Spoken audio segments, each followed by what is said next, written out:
नमस्कार, आप देख रहे हैं देश की बात। मैं हूं राजश्री आपके साथ और आज देश की बात में बात अपने देश की करेंगे, अपने जवान की करेंगे, अपने किसान की करेंगे, अपने देश के मजदूरों की करेंगे, आपकी बात करेंगे और अपनी बात करेंगे। चीन के धोखे का शिकार हुए 20 जवानों को देश ने गम और गुस्से के साथ अंतिम विदाई दी है। ये वो दर्द है जिसको लेकर देश का बच्चा बच्चा इस वक्त चीन के खिलाफ गुस्से में है। केंद्र सरकार से इस धोखे का बदले की मांग की जा रही है, लेकिन केंद्र सरकार की कितनी तैयारी है ये हम सबको समझना होगा। इस पर पूरी एक विस्तृत रिपोर्ट आपके सामने हम रखेंगे। पीएम मोदी ने कहा कि हम किसी भी हाल में अपने देश के 1 इंच ज़मीन भी किसी को नहीं देंगे। ऐसे में हमें ये भी देखना होगा कि कहाँ कहाँ वो ज़मीनें हैं जिस पर हमारे दुश्मन नज़र लगाए हुए हैं, घात लगाए हुए हैं। दुश्मन की तैयारी का पूरा आकलन और अपने देश के अंदर की कमियों और खूबियों दोनों के बारे में एक पूरी रिपोर्ट आपके सामने मैं रखूंगी आज देश की बात में। आपको ये ज़रूर बता दूं कि सीमा पर तनाव को देखते हुए भारत ने अपनी तैयारियां बहुत ज़ोरों शोरों से शुरू कर दी हैं और बहुत हद तक हमारी तैयारी मुकम्मल है। चीन से लगती हुई एलएसी के अलावा हिंद महासागर तक हाई अलर्ट जारी किया गया है। एयरफोर्स पर भी शॉर्ट नोटिस पर कार्रवाई के लिए पूरी तरह से उसे तैयार रहने को कहा गया है। यानी कि चीन की हर चालबाजी का सबक सिखाने के लिए, चीन को हर तरीके से घेरने के लिए सेना अपनी तैयारी कर रही है। फिर भी ये सवाल उठता है कि आखिर हम कहाँ थे, सरकार कहाँ सोई थी कि चीन इस तरह की चालाकियाँ करता रहा और हम क्यों आंखें बंद किए बैठे रहे। इसके पीछे की वजह क्या थी, हम आपको ये भी दिखाएंगे आज। और गलवान वैली का क्या महत्व है, ये बात किसी से छुपा हुआ नहीं है, लेकिन उसके बावजूद चीन की नज़र यहाँ पर क्या है और वो क्या चाह रहा है, हम आपको ये भी दिखाएंगे। चीन ने किस तरह से भारत को घेरना शुरू किया है और वो कितना कामयाब हो पाएगा ये भी आपको दिखाएंगे कि इसके हर एक उसकी जो साजिश है उसके पीछे की पृष्ठभूमि क्या है, वो कहाँ कहाँ क्या क्या कर रहा है। इस पूरे मसले को मुझे लग रहा है कि भावनात्मक से ज़्यादा ज़रूरी है कि रणनीतिक तौर पर समझा जाए, कूटनीतिक तौर पर समझा जाए और उसका समाधान निकाला जाए। भारत के खिलाफ उसका प्रोपेगेंडा वॉर किस तरह से जारी है इसको भी देखना होगा। गौरतलब है कि ये डिजिटल वर्ल्ड है, सोशल मीडिया का वर्ल्ड है, पूरी दुनिया बदली हुई है। ऐसे में भारत को अपनी तैयारी तिहरे स्तर तक करनी होगी। एक वो जो ज़मीनी स्तर की तैयारी है, दूसरी वो जो कि पूरे विश्व को अपने साथ लाने की तैयारी होगी और तीसरी वो जो लोगों तक ये बात पहुंचाने की तैयारी है जिसमें भारत लोगों को ये समझा सके कि चीन किस हाल में है। और इसके लिए बहुत सारी ऐसी बातें हैं जो हम कर सकते हैं और जो लोगों तक पहुंचा सकते हैं।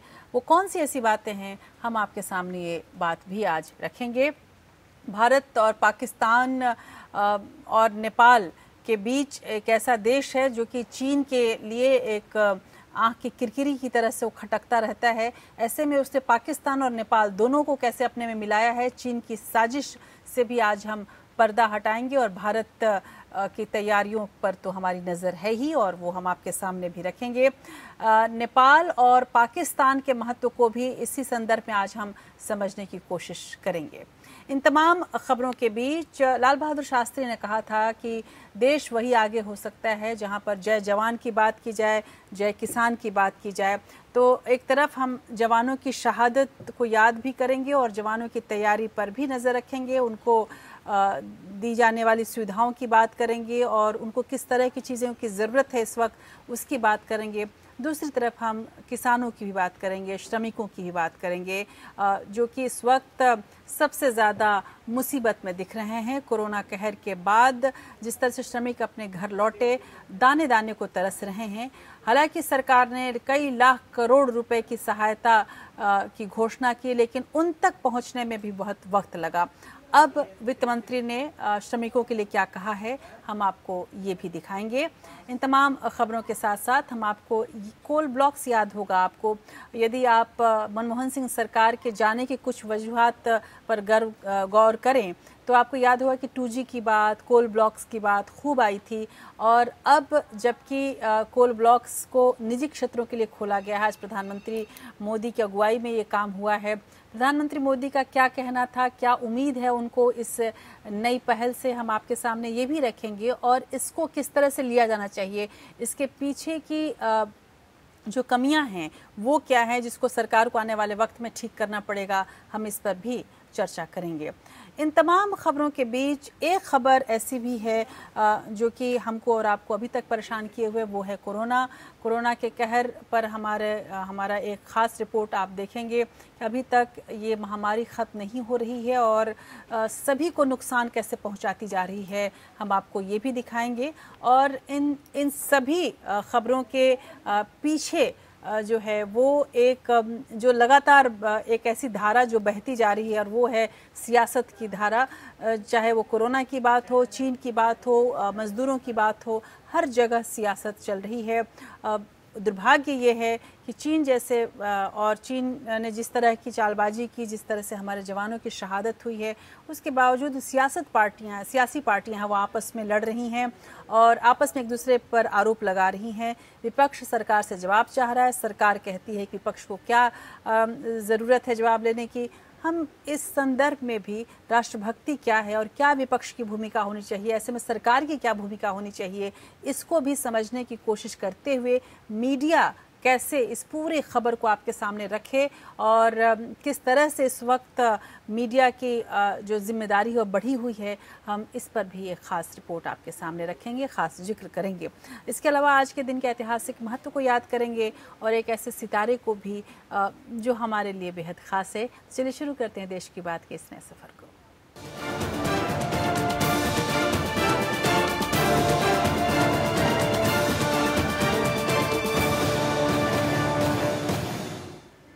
देश ने नम आंखों के साथ उन शहीदों को विदाई दी जिन्होंने लद्दाख में चीन के साथ लगती सीमा पर देश की रक्षा के लिए अपना सर्वोच्च बलिदान कर चुके हैं। चीन के धोखे का शिकार बने इन शहीदों के सम्मान में लोगों की आंखें भर आईं, गला रूंध गया। किसी जवान की शादी होने वाली थी तो कोई जल्द ही घर आने की बात कहकर गया था। किसी जवान को अपने नवजात बच्चे का मुंह देखने का भी मौका नहीं मिला तो किसी जवान को अपनी बूढ़ी बीमार माँ की फिक्र थी। हालांकि बात जब देश की सेवा करने की हो तो ना तो भावनाओं के लिए कोई जगह होती है और ना ही मानवीय संवेदनाओं का कोई स्थान होता है। सरहद पर देश की सीमाओं की निगहबानी करने वाले जवानों ने अपनी शहादत ज़रूर दी, लेकिन उसके पहले चीन को ज़रूर वो याद दिला दिया कि वो समझ सके कि भारत के जवान क्या कमाल कर सकते हैं। एक एक जवान ने कई चीनी सैनिकों को मारा और फिर अपनी शहादत दी, अपना बलिदान दिया। और शायद यही वजह है कि हमें अपने जवानों पर गर्व होता है, हमें अपने जवानों पर घमंड होता है।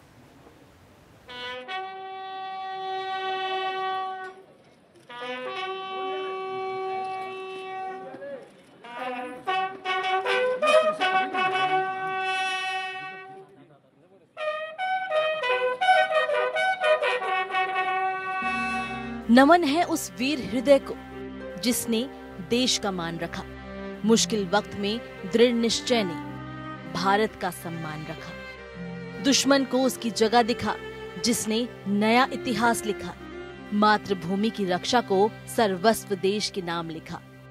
है नमन उस वीरांगना को जिसने बेटा बलिदान किया, उस पत्नी को भी कर वंदन जिसने सिंदूर का त्याग किया, उस बहन का भी ऋणी देश जिसकी राखी ने लाज रखी, मुन्ना मुनिया को स्नेह देश का जिससे पिता का प्यार छिना।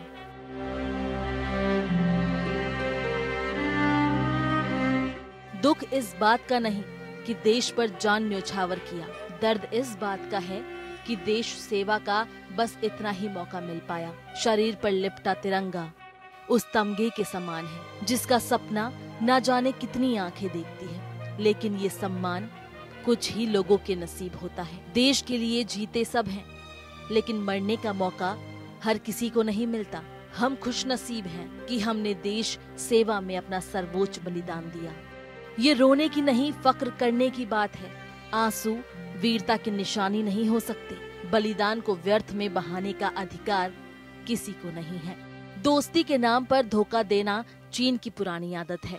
इस बार भी उसने यही किया। 20 जवानों ने शहादत जरूर दी, लेकिन चीन को उसकी हैसियत भी बता दिया कि ड्रैगन कितना भी फुफकार ले, पर हिंदुस्तान के जवानों के जोश के आगे उसकी फुफकार बारिश के फुहार से ज्यादा कुछ नहीं। अपने 40 से भी अधिक सैनिकों के मारे जाने से चीन को हमारी ताकत का एहसास जरूर हो गया होगा। धोखा और दगाबाजी हमारी फितरत नहीं। हम अपनी ताकत पर भरोसा रखते हैं। जिनको हार का डर होता है, चालबाजी उनका शगल बनती है। शहीद कभी मरता नहीं, वो अमर होता है देश के इतिहास में, अपनों के एहसास में। उसकी यादें हमेशा बनी रहती है। जिस देश की मिट्टी में ही त्याग, बलिदान, वीरता और विवेक मिला हो, उसे दुनिया की कोई भी ताकत आंख नहीं दिखा सकती। शहीद, तुम सब कुछ छोड़कर जा तो रहे हो, लेकिन तुम्हारी इस विरासत को हम बर्बाद नहीं होने देंगे। इस चमन का हर एक फूल तुम्हारे खून से सींचा है। इसे तोड़ने की हिमाकत कोई नहीं कर सकता। Bureau report. उधर भारत ने इन तमाम शहीदों की शहादत को याद करते हुए ये साफ तौर पर स्पष्ट कर दिया है कि संप्रभुता और क्षेत्रीय अखंडता से कोई समझौता नहीं किया जाएगा, चाहे परिस्थिति कुछ भी हो और सामने कोई भी क्यों न हो। विदेश मंत्रालय के प्रवक्ता अनुराग श्रीवास्तव ने कहा कि भारत मतभेदों को शांतिपूर्ण तरीके से समाधान करने का पक्ष धर रहा है, लेकिन हालात के मुताबिक हर तरह की कार्रवाई को भी तैयार रहता है। उन्होंने उम्मीद जताई कि चीन अपनी गतिविधियां अपने इलाके तक सीमित रखेगा। सवालों पर विदेश मंत्रालय के प्रवक्ता ने स्पष्ट किया कि हम सीमाई इलाकों में शांति और सौहार्द का माहौल बनाए रखने की जरूरत अच्छी तरीके से समझते हैं। साथ ही हम बातचीत के जरिए मतभेदों को सुलझाने के पक्षधर भी हैं। लेकिन जैसा कि प्रधानमंत्री ने कहा है कि हम भारत की संप्रभुता और क्षेत्रीय अखंडता सुनिश्चित करने को लेकर बेहद प्रतिबद्ध हैं और इसमें कोई समझौता हम नहीं करेंगे, चाहे स्थिति कुछ भी हो। While we remain firmly convinced of the need for maintenance of peace and tranquility in the border areas and the resolution of differences through dialogue, at the same time, as Honorable PM stated yesterday, we are also strongly committed to ensuring India's sovereignty and territorial integrity. उधर गलवान घाटी में धोखेबाजी करने वाले चीन को सबक सिखाने के लिए भारत हर स्तर पर तैयार है। LAC पर अतिरिक्त जवानों की तैनाती से लेकर हिंद महासागर में नौसेना के बेड़े को बढ़ाने तक जल, थल और नभ में भारत ने जिस तरह अपनी शक्ति को स्थापित किया है, उससे पार पाना किसी के लिए इतना आसान नहीं है। इस समय भी हर मोर्चे पर भारतीय सेना चीन के सामने डटी हुई है। चीन के चालबाज चरित्र को समझते हुए भारत पूरी तरह से चौकन्ना है। हमारे जवान पूरी तरह से मुस्तैद हैं। इसी चलते सरहद से जुड़े हर मोर्चे पर हमारे जवान खड़े हैं। खबरों के मुताबिक लद्दाख में 3 इन्फेंट्री डिवीजन तैनात की गई है। इसके अलावा ऊंचाई पर युद्धाभ्यास करने वाली 2 अलग अलग ब्रिगेड भी तैनात है। हिमाचल प्रदेश में अतिरिक्त ट्रुप्स भेजे जा रहे हैं। अपने 20 जवानों को गंवाने के बाद अब भारत ने यह फैसला कर लिया है कि चीन अगर चालबाजी से अपने कदम आगे बढ़ाने की कोशिश करेगा तो उसे भारी कीमत चुकानी होगी। अब सीमा प्रबंधन के लिए शांति बनाए रखने की नीति बदल दी गई है और चीन की पीपल्स लिबरेशन आर्मी यानी कि PLA के लिए जब चाहे चले आने का विकल्प खत्म हो गया है।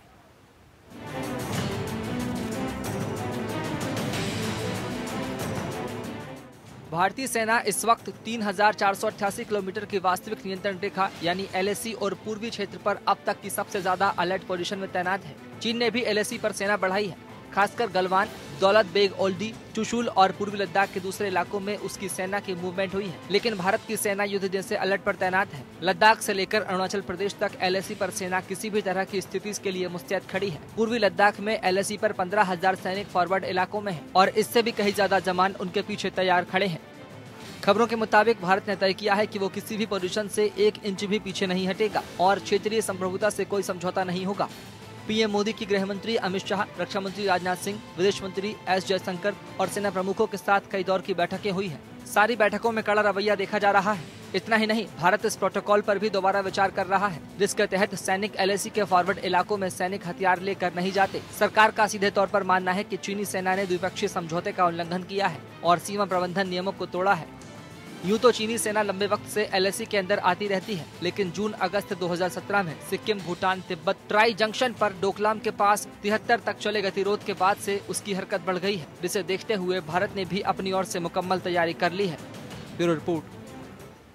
लेकिन कुल मिलाकर देखा जाए तो चीन की ये धोखेबाजी की नीति कोई नई नहीं है। चीन ने धोखे से हमारे 20 जवानों को शहीद तो कर दिया, लेकिन भारत के पलटवार ने उसे न सिर्फ उसकी हैसियत बताई, बल्कि ये संदेश भी दे दिया कि आमने सामने की लड़ाई में कौन किस पर भारी पड़ सकता है। पीएम मोदी ने भी सीधे तौर पर चीन को चेतावनी दी है। यही वजह है कि चीन अब पैंतरेबाजी पर उतर आया है। उसने भारत के खिलाफ अपने प्रोपेगेंडा वॉर को और तेज कर दिया है। गलवान घाटी में सैन्य झड़प के बाद चीन ने एक बार फिर से सरकारी अखबार के जरिए भारत पर दबाव बनाने की कोशिश की है।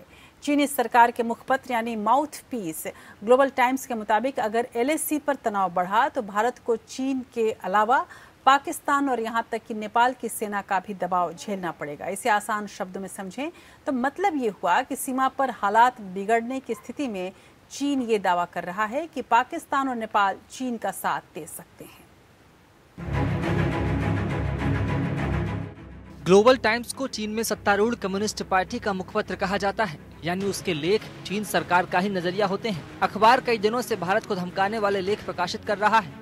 इस बार ग्लोबल टाइम्स ने पाकिस्तान और नेपाल के बहाने भारत पर दबाव बनाने की कोशिश की है। चीनी समाचार पत्र ने इशारों ही इशारों में ये बताने की कोशिश की है कि कभी भारत का करीबी रहा नेपाल अब चीन की गोद में चला गया है। अखबार ने लिखा, भारत का चीन के अलावा पाकिस्तान और नेपाल से भी सीमा विवाद चल रहा है। पाकिस्तान और चीन के करीबी रिश्ते हैं। नेपाल भी हमारा सहयोगी है। दोनों देश चीन के वन बेल्ट रोड प्रोजेक्ट का हिस्सा है। अगर भारत सीमा पर तनाव बढ़ाता है तो उसे 3 मोर्चों पर सैन्य दबाव का सामना करना पड़ेगा। उसकी सेनाओं के पास इतनी ताकत नहीं कि वो इस दबाव को झेल पाए। भारत की करारी शिकस्त हो सकती है। भारत को गीदड़ भभकी देते हुए ग्लोबल टाइम्स ने आगे लिखा है कि भारत अपने देश में अमेरिका समर्थक लॉबी को रोके नहीं तो इसके गंभीर परिणाम हो सकते हैं। पीएलए ने तिब्बत में कई युद्धाभ्यास किए हैं, जिसका उद्देश्य किसी भी गंभीर स्थिति से खुद को तैयार करना है। चीन की तरफ से बयान ऐसे वक्त में आया है जब प्रधानमंत्री नरेंद्र मोदी ने साफ तौर पर संकेत दिया है कि 20 जवानों की शहादत पर भारत चुप बैठने वाला नहीं है। किसी को भी ये भ्रम नहीं होना चाहिए कि भारत उकसावे वाली किसी भी कार्रवाई का मुंहतोड़ जवाब देने में सक्षम है। Bureau report. लेकिन इसमें कोई शक नहीं कि यदि चीन भारत पर दबाव बनाने की कोशिश करता है तो इसका फायदा पाकिस्तान जरूर लेना चाहेगा। ऐसे में आंखें बंद करने से भी काम नहीं चलेगा। हमें एक ऐसी रणनीति बनाने की ज़रूरत है जिसमें हम पाकिस्तान को भी माकूल जवाब दे सकें और नेपाल जिस तरह से भटक गया है उसे भी अपने पुराने, चूँकि वो अपना एक पुराना मित्र है, छोटे भाई के तौर पर जाना जाता है नेपाल को, उसे भी रास्ते पर रखना बेहद ज़रूरी है। देश वही सुखी होता है जिसका पड़ोस सुखी हो, जिसका अपने पड़ोसी से संबंध अच्छे हों। व्यक्ति भी वही सुखी होता है। ऐसे में इस पुरानी कहावत को, इस पुराने सूक्ति को याद करते हुए भारत के लिए भी बहुत ज़रूरी है कि वो अपने पड़ोसी सभी देशों से संबंध अच्छे रखे। जिन देशों के साथ उसके संबंध अच्छे नहीं हैं, यदि उनको भी जवाब देना है तो वो बाकी पड़ोसियों के साथ संबंध को उसे अच्छा बनाना ही पड़ेगा, चाहे वो श्रीलंका हो, चाहे वो बांग्लादेश हो, भूटान हो, खासकर ऐसे देश जो कि उसके लिए बफर कंट्री का एक तरह से उपयोग में आते हों और एक बफर कंट्री की भूमिका निभाते हों।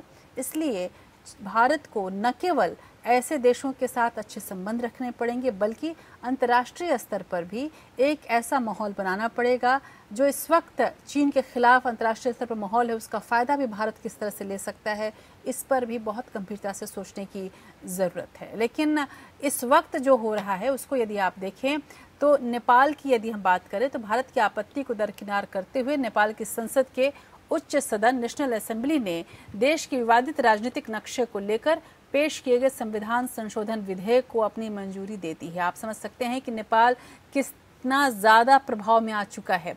ये वो देश है जो हमारा पुराना मित्र है, हमारे लिए एक भाई की तरह है। ऐसे में भारत सरकार को जगने की ज़रूरत है, इसमें कोई शक नहीं। नेपाल के नए नक्शे के समर्थन में नेशनल असेंबली में 57 वोट पड़े और विरोध में किसी ने वोट नहीं डाला। इस तरह से ये विधेयक सर्वसम्मति से नेशनल असेंबली में पारित हो गया। नेशनल असेंबली से विधेयक के पारित होने के बाद अब इस विधेयक को राष्ट्रपति की मंजूरी के लिए भेजा जाएगा, जो कि पूरी तरह से ये तय है कि राष्ट्रपति की मंजूरी मिल जाएगी उसमें। जिसके बाद संविधान में इसे शामिल किया जाएगा और इस तरह से हमारे लिए नेपाल एक बड़ा खतरा बनने वाला है। लेकिन कुल मिलाकर देखें तो भारत और चीन के बीच सीमा विवाद इस साल मई की शुरुआत से ही सुर्खियों में है। पूरा मसला पैगोंग झील के पास लाइन ऑफ एक्चुअल कंट्रोल यानी कि LAC से शुरू होकर भारत और चीन के सैनिकों के बीच झड़प से शुरू हुआ। फिर सिक्किम के नाकुला और लद्दाख की गलवान घाटी में दोनों देशों के जवान आमने सामने हुए। इस बार जो हालात बने हैं, यदि मैं आपको उसके बारे में थोड़ा बताऊं तो वो पिछले हर बार से अलग हैं। इस बार एक ही समय में अलग अलग इलाकों में दोनों देशों के सैनिकों के बीच झड़प हो रही है। जानकार इसे चीन की गहरी साजिश से जोड़कर देख रहे हैं। किस तरह से इसे देखा जाना चाहिए, कैसे ये साजिश है, हम आपको इस रिपोर्ट के जरिए दिखाएंगे। भारत चीन के बीच LAC पर इस बार जो हालात बने हैं वो पिछले बार से अलग हैं। इस बार एक ही समय में अलग अलग इलाकों में दोनों देशों के सैनिकों के बीच झड़प हुई है। पहले एक बार में किसी एक जगह पर ही आपसी टकराव होता था। इसके अलावा चीन की पीपल्स लिबरेशन आर्मी PLA के सैनिक हर बार से कहीं अधिक संख्या में तैनात हैं और इस बार चीन का रवैया पूरी LAC पर बहुत आक्रामक है। अब सवाल यह है कि यह घटनाएं अब क्यों हो रही है। असल में भारत की तरफ से LAC पर बुनियादी ढांचे के निर्माण में जिस तरह की तेजी लाई गई है, उससे चीन में खलबली मची है। चीन ने खुद तो अपनी तरफ सड़कों का जाल बिछा दिया है, लेकिन वो भारत को ऐसा करने से रोक रहा है। चीन नहीं चाहता कि LAC पर भारत का बुनियादी ढांचा बढ़े और सैन्य क्षमता में इजाफा हो। यही कारण है कि चीन बेवजह की आक्रामकता दिखाकर मामले को गर्म रखना चाहता है। दोनों देशों के बीच विवाद सुलझाने के लिए 6 जून को लेफ्टिनेंट जनरल स्तर पर बातचीत हुई थी, जिसमें कुछ मसलों पर सहमति भी बनी थी। लेकिन 15 जून को चीनी सैनिकों ने भारतीय क्षेत्र में घुसकर आपसी सहमति का उल्लंघन किया। नतीजा ये हुआ कि 45 सालों में पहली बार सैनिकों की शहादत हुई। LAC पर स्थिति काफी गंभीर है। सरकारी स्तर, राजनयिक स्तर और ग्राउंड स्तर पर बातचीत जारी है। हालांकि मामला इतनी जल्दी हल होता दिखाई नहीं दे रहा है। Bureau report. लेकिन हर घटना के पीछे सियासत एक अपने अलग रूप में सामने आ जाती है और इस बार भी वैसे ही हो रहा है। कांग्रेस के पूर्व अध्यक्ष राहुल गांधी पर बीजेपी ने हमला बोला है।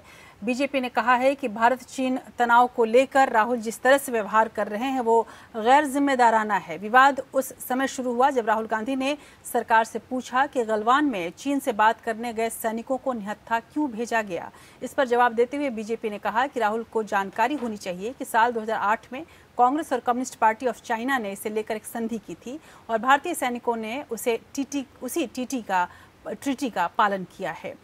लेकिन यहाँ पर एक सवाल ये भी उठता है कि विपक्ष यदि कोई सवाल करे तो उसको जवाब किस अंदाज में देना चाहिए। ये वक्त वो है जब पक्ष और विपक्ष को एक साथ खड़ा हो जाना चाहिए। बहरहाल सियासत किस रॉ में बहती है, देखिए आप इस रिपोर्ट में।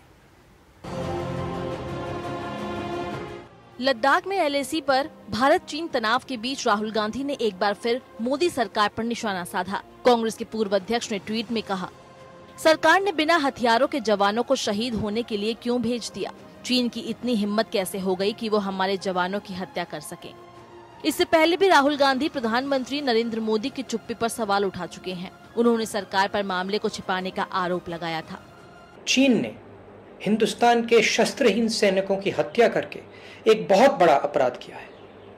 मैं पूछना चाहता हूँ, इन वीरों को बिना हथियार खतरे की ओर किसने भेजा और क्यों भेजा? कौन जिम्मेदार है? राहुल गांधी के बयान पर बीजेपी की ओर से तीखी प्रतिक्रिया आई। बीजेपी ने राहुल के ज्ञान पर ही सवाल उठा दिया। कहा, LAC को लेकर भारत और चीन के बीच क्या करार हुआ है, राहुल को पहले इसकी जानकारी हासिल करनी चाहिए, उसके बाद बोलना चाहिए। राहुल गांधी जी, आप अगर पढ़े लिखे नहीं हैं, आपके पास जानकारी नहीं है, तो जानकारी लीजिए। आपके सरकारों के समय क्या क्या वार्ता हुए थे, किस किस प्रकार की संधियां हुई थी, क्या एग्रीमेंट्स हुए थे। 1993 का एग्रीमेंट चीन के साथ क्या था, 1996 का एग्रीमेंट चीन के साथ क्या था, 2013 का एग्रीमेंट चीन के साथ क्या था, आपके पास अगर ये बेसिक नॉलेज नहीं है, I am sorry to say Rahul Gandhi ji, you are the most irresponsible politician that India has yet seen. विपक्ष लगातार केंद्र सरकार पर एलएसी की सच्चाई छुपाने का आरोप लगा रहा है। इसे देखते हुए सरकार ने 19 जून को सर्वदलीय बैठक बुलाई है। माना जा रहा है कि 21 जून को खुद प्रधानमंत्री नरेंद्र मोदी भी देश को संबोधित कर सकते हैं। Bureau report. उधर पूर्वी लद्दाख में चीनी सैनिकों के सामने भारतीय सैनिकों को निहत्थे भेजे जाने को लेकर कांग्रेस सांसद राहुल गांधी के सवाल पर विदेश मंत्री ने भी प्रतिक्रिया दी है। विदेश मंत्री जयशंकर ने कहा कि राहुल के सैनिकों को निहत्थे भेजे जाने की बात को सिरे से खारिज किया जाना चाहिए। सैनिक पोस्ट छोड़ते ही हथियारों से लैस हो जाते हैं। गलवान घाटी में भी एक भी भारतीय सैनिक निहत्था नहीं था। हर सैनिक के पास हथियार थे, लेकिन कांग्रेस शासन में चीन के साथ हुए समझौते के मुताबिक वहां हथियारों का इस्तेमाल नहीं किया जाना चाहिए था, इसलिए जवानों ने इसका इस्तेमाल नहीं किया। लेकिन यदि हम सीमा पर चीन की गुस्ताखी की बात करें तो चीन की गुस्ताखी का सेना ने मुंहतोड़ जवाब तो दिया, इसमें कोई शक नहीं। अब आर्थिक मोर्चे पर भी चीन को उसकी हरकतों की सजा देने की शुरुआत हो चुकी है। भारत सरकार ने सरकारी टेलीकॉम कंपनियों से किसी भी चीनी कंपनी के उपकरणों का इस्तेमाल नहीं करने को कहा है। बीएसएनएल और एमटीएनएल से चीनी उपकरणों से दूर रहने को कहा गया है। साथ ही उनके साथ हुए करार को खत्म कर दिया गया है।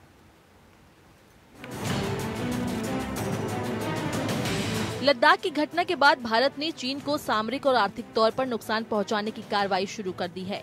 मोदी सरकार ने दूरसंचार कंपनी भारत संचार निगम लिमिटेड, बीएसएनएल के हुआवे और ZTE सहित तमाम चीनी कंपनियों से अपग्रेडेशन गियर हासिल करने पर रोक लगा दी है।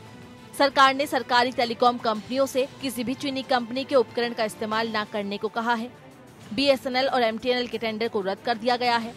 प्राइवेट मोबाइल फोन ऑपरेटर्स के लिए भी हुआवे और ZTE जैसी चीनी कंपनियों से दूर रहने का नियम बनाया जा सकता है।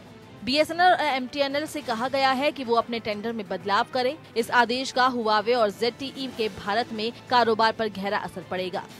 देश के 5G नेटवर्क से जुड़ी योजनाओं से भी ये दोनों कंपनियां प्रतिबंधित कर दी गई है। भारतीय टेलीकॉम उपकरणों का सालाना बाजार 12,000 करोड़ रुपए है। इसमें से 1/4 पर चीन का कब्जा है। बाकी में स्वीडन की एरिक्सन, फिनलैंड की नोकिया और साउथ कोरिया की सैमसंग शामिल है। भारतीय कंपनियां एयरटेल और वोडाफोन दोनों ही हुआवे और ZTE के साथ काम करती है। दूरसंचार मंत्रालय ने सभी संबंधित विभागों को ये निर्देश दिया है कि वो भारत में निर्मित सामानों की खरीद को अपनी सर्वोच्च प्राथमिकता दें, ताकि आत्मनिर्भर भारत की दिशा में कदम आगे बढ़ाया जा सके। देखा जाए तो भारत ने चीन की कारगुजारियों का जवाब देने की शुरुआत कर दी है। ऐसे फैसलों से आने वाले दिनों में चीन को बड़ा आर्थिक नुकसान उठाना पड़ेगा। Bureau report. उधर लद्दाख के गलवान घाटी में चीन की करतूत के बाद भारत अब उसे सबक सिखाने में जुट गया है, ऐसा सरकार ने दावा किया है। भारतीय रेलवे ने चीनी कंपनी से अपना एक करार खत्म कर दिया है। साल 2016 में चीनी कंपनी से 471 करोड़ का करार हुआ था, जिसमें ये कहा गया था कि इसमें कुल मिलाकर रेल ट्रैक पर सिग्नल सिस्टम लगाना था और ये 417 किलोमीटर लंबे रेल ट्रैक की बात थी। इस प्रोजेक्ट के तहत कानपुर और दीनदयाल उपाध्याय रेलवे स्टेशन के सेक्शन के बीच 417 किलोमीटर में सिग्नल और टेलीकम्युनिकेशन का काम होना था, लेकिन अब इसे कैंसिल कर दिया गया। हमने आपको कल ही ये रिपोर्ट दिखाई थी कि किस तरह से एक तरफ तो चीन के साथ हम लड़ रहे हैं, लेकिन उसकी तैयारी कर रहे हैं, लेकिन दूसरी तरफ तमाम कॉन्ट्रैक्ट्स उसको मिल रहे हैं, वहाँ की कंपनियों को मिल रहे हैं। इस पर कार्रवाई करते हुए आज भारत सरकार ने एक बड़ा कदम ये उठाया है और उस कॉन्ट्रैक्ट को कैंसिल कर दिया गया है।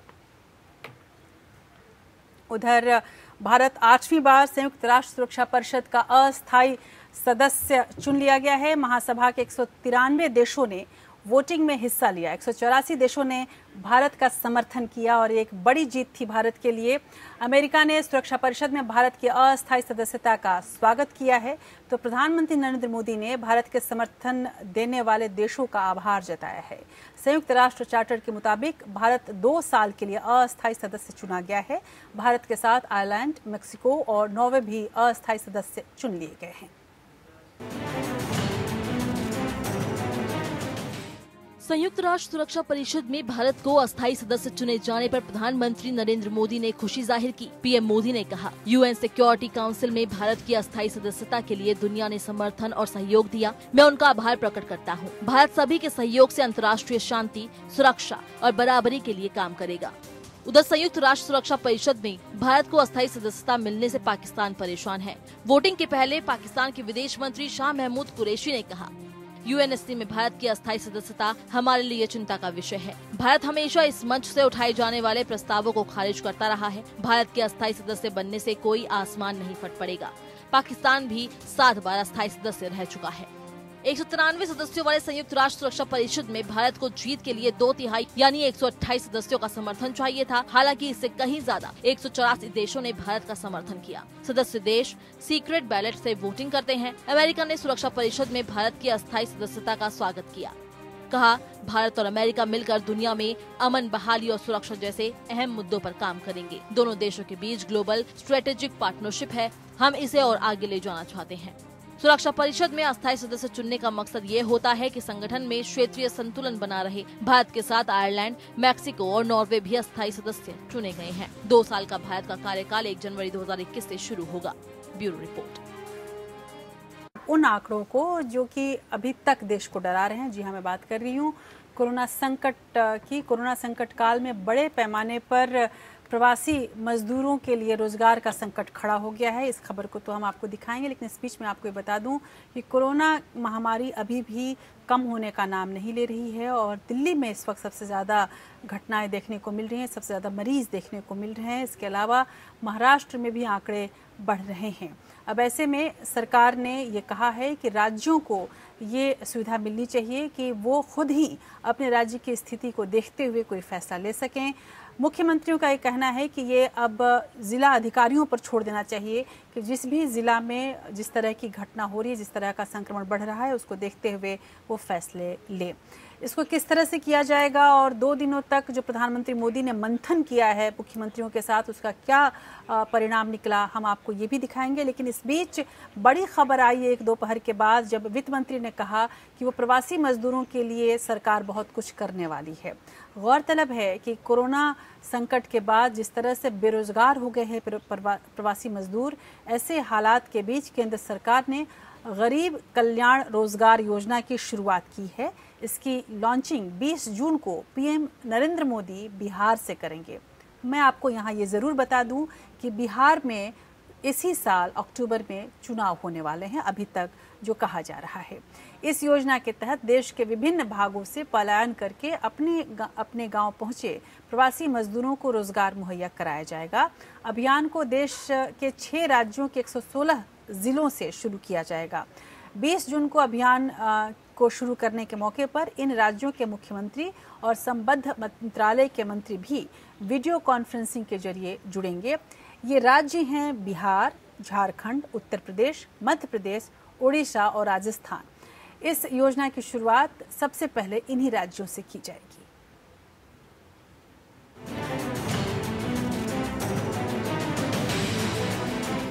कोरोना संकट के कारण लाखों प्रवासी मजदूर अपने गांव लौट चुके हैं। इन्हें रोजगार देने के मकसद से मोदी सरकार ने गरीब कल्याण रोजगार योजना शुरू करने का फैसला किया।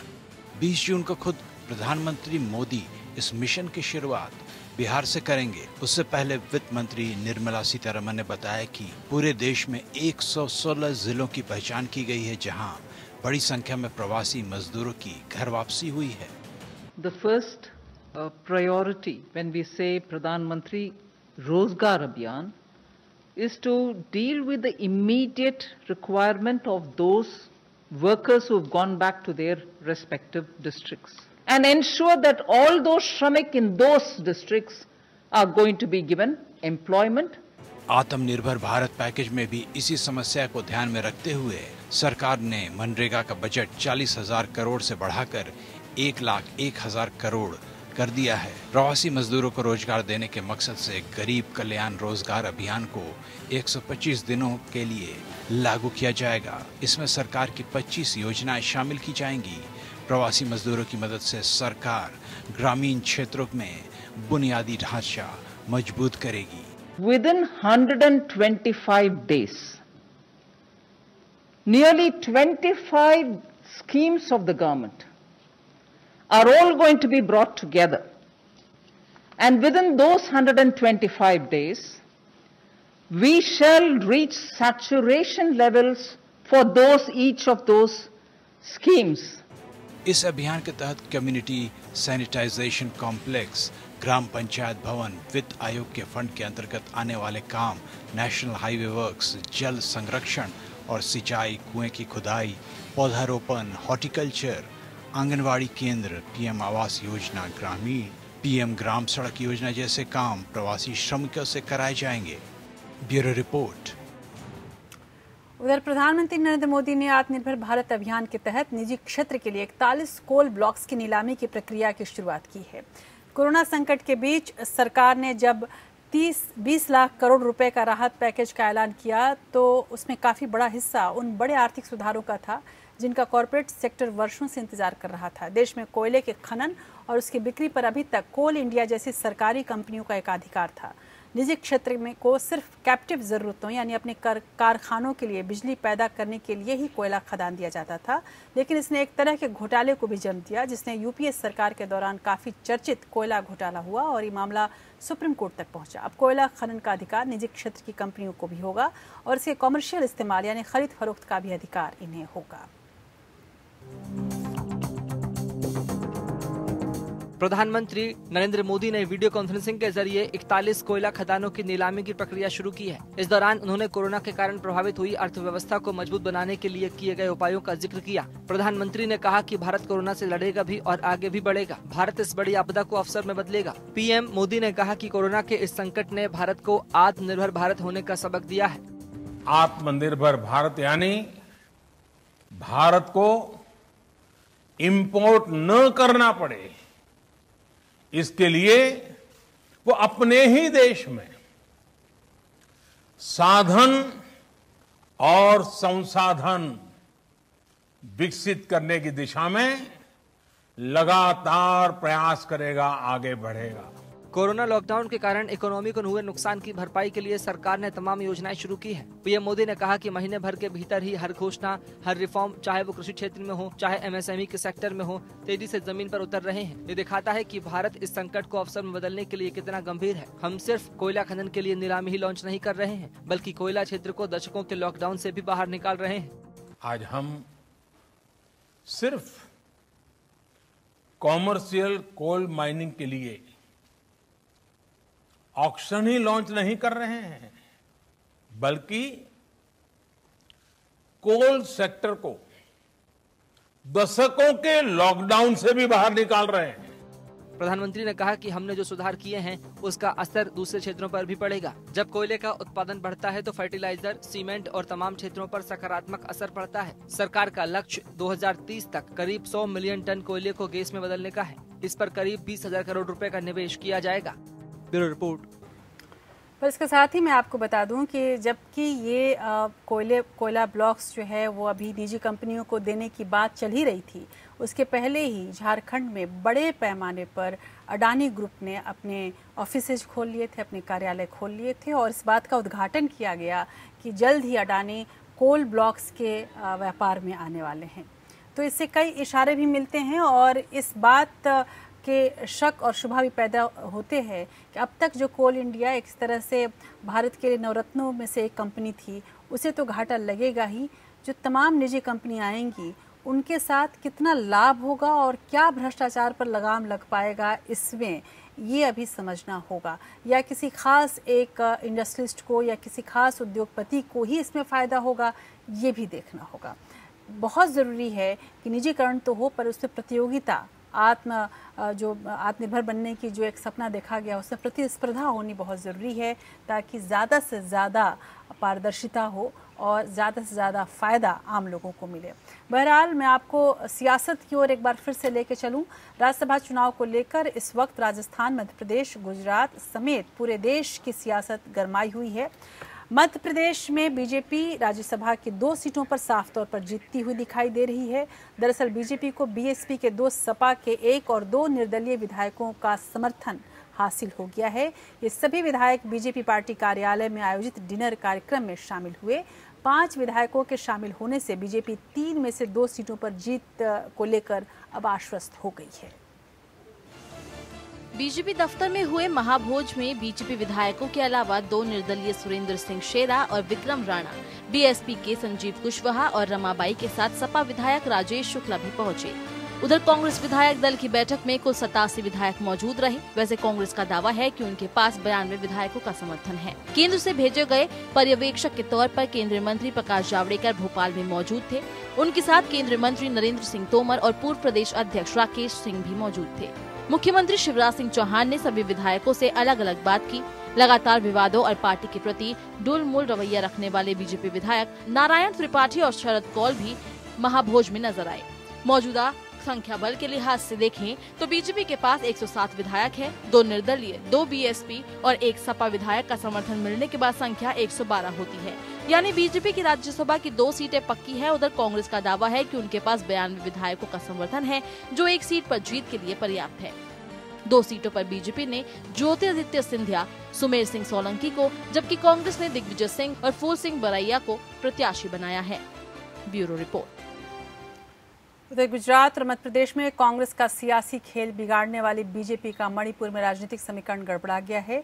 मणिपुर में बीजेपी के नेतृत्व वाली सरकार से उप मुख्यमंत्री वाई जॉय कुमार सिंह सहित कुल 9 विधायकों ने नाता तोड़ लिया है। कांग्रेस के रिवर्स ऑपरेशन लोटस से बीजेपी को मणिपुर की सत्ता गंवाने के साथ साथ राज्यसभा सीट पर होने वाले चुनाव में शिकस्त भी खानी पड़ सकती है। साल 2017 के चुनाव के बाद मणिपुर में त्रिशंकु विधानसभा की स्थिति सामने आई थी। 28 विधायकों के साथ कांग्रेस सबसे बड़ी पार्टी बनी थी, जबकि पहली बार बीजेपी के 21 विधायक जीतकर आए थे। सत्ता के खेल में बाजी मारते हुए बीजेपी ने सभी गैर कांग्रेसी विधायकों को अपने पाले में कर लिया और इस तरह राज्य में पहली बार बीजेपी के नेतृत्व में गठबंधन की सरकार बनी। बीजेपी ने नागा पीपुल्स फ्रंट के 4, एनपीपी के 4, टीएमसी के 1, एलजेपी के 1 और 1 निर्दलीय विधायक के साथ मिलकर सरकार बनाई थी। एन बीरेन सिंह को मुख्यमंत्री पद सौंपा गया। हालांकि राज्यसभा चुनाव से ठीक पहले बीजेपी का समीकरण गड़बड़ा गया है। मणिपुर की 1 राज्यसभा सीट पर 19 जून को चुनाव होने हैं। 1 राज्यसभा सीट पर 3 प्रत्याशी किस्मत आजमा रहे हैं। बीजेपी, कांग्रेस और नागा पीपुल्स फ्रंट के उम्मीदवार के बीच मुकाबला है। वोटिंग से एन पहले कांग्रेस ने बीजेपी का खेल बिगाड़ दिया है। बीजेपी के 3 विधायक कांग्रेस में शामिल हो गए हैं, तो वहीं सहयोगी दल एनपीपी, टीएमसी और निर्दलीय विधायक ने भी सरकार से अपना समर्थन वापस ले लिया है। कांग्रेस का कहना है कि बीजेपी सरकार अल्पमत में आ गई है। मणिपुर की 60 सदस्यीय विधानसभा में मौजूदा वक्त में कुल 59 विधायक हैं। कांग्रेस से बीजेपी में जाने पर श्याम कुमार सिंह अयोग्य करार दिए जा चुके हैं, जिनकी सीट खाली है। इसके अलावा कांग्रेस से बीजेपी में जाने वाले 7 विधायकों का मामला दल बदल के तहत अभी स्पीकर और हाईकोर्ट में है। इस तरह से कांग्रेस के पास 20 विधायक बचे हैं। सहयोगियों की मदद से कांग्रेस की संख्या 28 तक पहुंचती है। वहीं बीजेपी के 21 विधायक जीतकर आए थे, जिनमें से 3 ने नाता तोड़ लिया है, जिसके बाद बीजेपी की संख्या 18 हो गई है। नागा पीपुल्स फ्रंट के 4 विधायक और एलजेपी का 1 विधायक बीजेपी के साथ है, जिससे गठबंधन की संख्या 23 पर पहुंचती है। इस तरह से मणिपुर की सत्ता का संग्राम काफी दिलचस्प हो गया है। Bureau report. उधर कोरोना वायरस को देखते हुए सुप्रीम कोर्ट ने ओडिशा के पुरी में 23 जून से शुरू होने वाली भगवान जगन्नाथ की रथ यात्रा पर रोक लगा दी है। अदालत ने कहा है कि जनहित और लोगों की सुरक्षा को देखते हुए हम इस साल रथ यात्रा की अनुमति नहीं दे सकते। श्री जगन्नाथ मंदिर से ये यात्रा इस साल 23 जून को निकलनी थी। भगवान जगन्नाथ के रथ यात्रा को रोकते हुए सुप्रीम कोर्ट ने कहा कि जब महामारी फैली हो तो ऐसी यात्रा की इजाजत नहीं दी जा सकती जिसमें बड़ी तादाद में भीड़ आती हो। लोगों की सेहत और उनकी हिफाजत के लिए इस साल यात्रा नहीं होनी चाहिए। प्रधान न्यायाधीश शरद अरविंद बोबडे ने सुनवाई के दौरान कहा, अगर हम इसकी इजाजत देते हैं तो भगवान जगन्नाथ हमें माफ नहीं करेंगे। महामारी के समय ऐसे आयोजन नहीं हो सकते। लोगों के स्वास्थ्य के लिए आदेश जरूरी है। श्री जगन्नाथ मंदिर से ये यात्रा इस साल 23 जून से निकलनी थी। रथ यात्रा पर पहले से असमंजस की स्थिति बनी हुई थी। भुवनेश्वर के एनजीओ ओडिशा विकास परिषद ने सुप्रीम कोर्ट में याचिका दायर कर कहा था कि रथ यात्रा से कोरोना फैलने का खतरा रहेगा। अगर लोगों की सेहत को ध्यान में रखकर कोर्ट दीपावली पर पटाखे जलाने पर रोक लगा सकता है, तो रथ यात्रा पर रोक क्यों नहीं लगाई जा सकती। इससे पहले मंदिर समिति ने रथ यात्रा को बिना श्रद्धालुओं के निकालने का फैसला किया था। रथ बनाने का काम भी तेज रफ्तार से चल रहा था। मंदिर समिति ने रथ खींचने के लिए कई विकल्पों को सामने रखा था। पुलिस कर्मियों, मशीनों या हाथियों से रथ को ले जाने पर विचार किया जा रहा था। 9 दिन तक चलने वाली रथ यात्रा में हर साल 7 लाख से ज्यादा श्रद्धालु हिस्सा लेते हैं। इस दौरान हजारों की संख्या में पुलिस और सुरक्षा बल तैनात रहते हैं। कोरोना वायरस संक्रमण के खतरे को देखते हुए यात्रा पर रोक लगाई गई है। Bureau report.